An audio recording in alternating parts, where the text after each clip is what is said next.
A major free speech victory. On today's Newsmakers, we're talking with Christian photographer Chelsey Nelson and her attorney Brian Nehart. He's senior counsel with Alliance Defending Freedom, and the two of them come on today to break down her major victory, what it means and why it matters for all people of faith and all Americans more broadly. With no further ado, here are Chelsey and Brian. There was just a major free speech victory in Kentucky. A lot to break down today. Chelsey and Brian, thank you so much for joining me today. Thanks for having us. Thanks for having us. So, Chelsey, let's just dig right into this. You filed the lawsuit against Louisville, Jefferson County in 2019. And tell us a little bit about what led to that lawsuit. Yeah, well, I was a young mom trying to figure out a business that I could do to have flexibility, raise a family, have a creative outlet. And obviously I'm a Christian, so that impacts every aspect of my life, not just on Sunday morning when I'm at church, right? Absolutely everything. And I was very aware at the time of people like Jack Phillips in the news under fire for just trying to quietly operate their business in a way that was consistent with their Christian convictions. And I was concerned about, if I am going to do this, I'm going to do it in a way that's consistent with my faith. Is that going to get me in trouble? Just trying to be wise and discerning, looking forward as I grow, as that's become maybe more well known. Do I have anything to worry about? And I became aware of this ordinance in Louisville, and was really concerned that I might be under $10,000 fines at any moment for being, reported if I were just simply open about what messages I'm willing to celebrate, marriage between a man and a woman for a lifetime only and nothing outside of that. So that's really what brought me to this whole 6-year-long litigation journey. Was there ever an attempt to actually fine you? Because I know that the fear of it alone impacts how you operate your business, just so people understand that, you have this law, this regulation, you're trying to operate your business as a Christian, you're fearful about what you say and what you do. Did you hit a point where you thought, or you did experience that sort of retribution? So the way that I approached it is that I hadn't received a direct threat yet, but I knew that it was likely, especially because I'm not quiet about my faith. I'm outspoken about it. I celebrate it. And so anyone who knew about me and my business hopefully would attach my faith to it. It wasn't just going to be like a sub item to my business.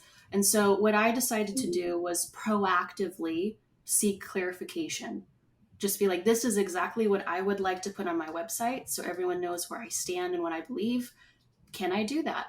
And ultimately they came back essentially and said, no, you can't do that. In fact, you can't even talk to clients like in a client meeting at Starbucks about, well, I can celebrate this message, but not that, and here's why. Well, and I mean, by having it on your website, it essentially doesn't waste your time. It doesn't waste other people's time. You're putting it out there. This is what I represent. This is who I am. And, you're welcome to go somewhere else if you don't like that, right? I mean, it actually helps everybody instead of being in the awkward conversation where you're now telling somebody no once they've come to you. Brian, can you take us through, help us understand what this particular regulation says so that we understand, just sort of like the legal aspects around it and what concerned you most about it? Sure. Well, the fundamental premise of Chelsey's lawsuit is that the government can't force Americans to say something they don't believe. And Louisville passed a law that it interpreted to require Chelsey to create photographs and blogs celebrating a view of marriage that contradicted her faith. And the law had two different features. One, it compelled her to create speech that violated her beliefs. But as you mentioned, it also prohibited her from even putting on her own website, this is my Christian beliefs, this is what I believe about marriage, and I only create photographs and blogs consistent with that belief. And Louisville said that both of those things, declining to create a message about marriage that violates her beliefs or even explain that belief publicly, would violate its law. And I'll just note, this is a case similar to a Supreme Court case that was announced in 2023, 303 Creative versus Alanis. There are laws like Louisville's across the country that compelled artists to create artwork that violated their religious beliefs. And in 2023, the Supreme Court said that those laws, when they're used when they're applied to speech, violate the First Amendment. And Judge Beaton in Chelsey's case followed that binding precedent and reached the result he did here. It's interesting, and I think a lot of people will ask this question when you have a Supreme Court case like 303 Creative. Why is it that that case does not solve all of these issues, right? I mean, that's the question that people who don't understand law might ask. Like, well, why are we still having these court battles and discussions about compelling speech when we've had those victories at the Supreme Court? Brian, how would you respond to that question? Well, I think a couple of days after the Supreme Court announced its decision, the mayor of Louisville got on NPR and explained that his city will continue to fight and defend its law against Chelsea's lawsuit. And so I'm not sure what motivates that decision.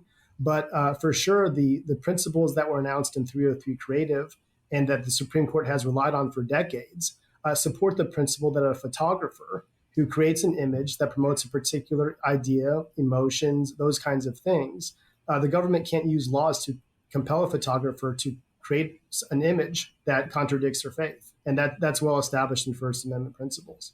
So Chelsey, coming back to you on this, obviously this was a years-long battle that you chose to proactively fight, and you were told that you would not be able to post these kinds of messages that explained who you are, what you stand for on your website.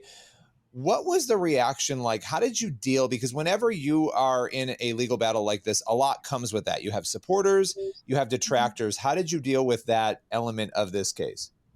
Yeah, I mean, to be honest, it was really difficult at first. People I thought were friends, thought were fellow believers, essentially disowned me for trying to seek clarity in this and standing for what I believe the Bible is not quiet about, but very loud and clear about. So that part was difficult. I think what was less difficult is that I don't expect people who aren't Christians to understand everything that I believe or even to agree with it. What I wish more of them would understand is that I'm actually fighting for their right to create consistent with their beliefs, even though it's a separate worldview and belief system from my own. So that was difficult, but in the end, the Lord helped me grow a very thick skin, and He really used my children as a motivation. Like my witness to my children is very important to me. I would hate for them to grow up and look back and see that their mom cowered on this issue because she feared man more than she fears God. So that was an incredible inspiration to me, and I'll be grateful hopefully when one day they actually know what's been going on these past 6 years, which they know nothing about at the moment. That their mom was faithful. So, okay, Brian, coming back to you on the legalities of this, can you talk about why this is a significant victory at the district court? And does it end here? Is it possible that this continues? Take us through sort of where we are right now on this. Sure. It's a significant decision for a couple of reasons. The first one is that the district court here in Kentucky did a great job of explaining why photography is speech. So there's every time that Chelsey takes a photograph, she's composing the subject matter. She's thinking about things like lighting, tone, cropping, all those kinds of things to create a specific image that people cherish for a lifetime. So that's one reason. The other reason is that what the district court said is that during the period of time that Chelsey refrained from speaking because of the credible threat posed by Louisville's law, she is entitled to a remedy called nominal damages, which is a recognition that Louisville violated Chelsey's rights by chilling her speech. And nominal damages are a way to hold governments accountable when they violate constitutional rights. And then the final point is that the district court permanently enjoins, meaning permanently prevents Louisville from enforcing its law against Chelsey to compel her to create a message that violates her belief or to restrict her from saying things that are consistent with her beliefs. In terms of what's next, Louisville does have an opportunity to appeal this decision. Although with 303 Creative as the binding authority, we feel very confident that we would win an appeal because 303 Creative, again, addressed a law that was very similar to Louisville's. And the Supreme Court said, full stop, that governments can't use these kinds of laws to compel speech. How does this victory affect other people, Brian, in terms of, obviously we're talking about one individual case here. Does this win mean that others also will not be able to be or forced to be compelled to put a message out they disagree with? Well, I think of law as kind of like building blocks. And so the 303 Creative decision is the foundation for this principle. And it relied on case law extending back into the 1940s. And of course, it's clear from the text of the First Amendment, which says that government shall not abridge speech. But Chelsey's case is another building block on top of that. So 303 Creative applied to website designers. Chelsey's case and another case like hers called Emily Carpenter versus James applies to photographers. And so what you see is that the law is clarifying what speech is. So it's not only words and text, but it's also things like photographs and images that promote a particular view. Chelsey, coming back to you as we close here, what's your message to other Christians who may find themselves in similar battles? Maybe they're afraid to fight the battle. Maybe they feel trapped. What would you say to them after 6 years of fighting for this? Yeah, I would say start with daily faithfulness in your life, in your family. Standing up in a broader context with news headlines or whatever, that all starts with being faithful to the Lord in your family, how you treat your spouse, how you're being faithful in parenting your children, interacting with your community. If you're a high schooler on your basketball team and you're feeling pressure about being a Christian, standing up for your beliefs in a loving way. And the Lord uses all of those experiences to prepare you for the good works that he has for you. And that the Lord's redemptive plan is going off without a hitch at all times. And that he's going to use everything in your life to help you build perseverance and character. And that honoring the Lord, even when it's difficult, even when there is a personal cost to it, to have an eternal mindset. Is the Lord going to say, well done, when you see him face to face? Are you going to be feeling ashamed or regretful at the end of your life for not standing up for your faith? I say do that no matter what the cultural winds are at the time, and surround yourself with strong believers who are going to hold you accountable to that. All right, final question, Chelsey, for you. And Brian, if there's anything else you want to say after, feel free to jump in. But will you continue fighting this if there is an appeal? Let's say they decide to continue their battle against you on this. Absolutely.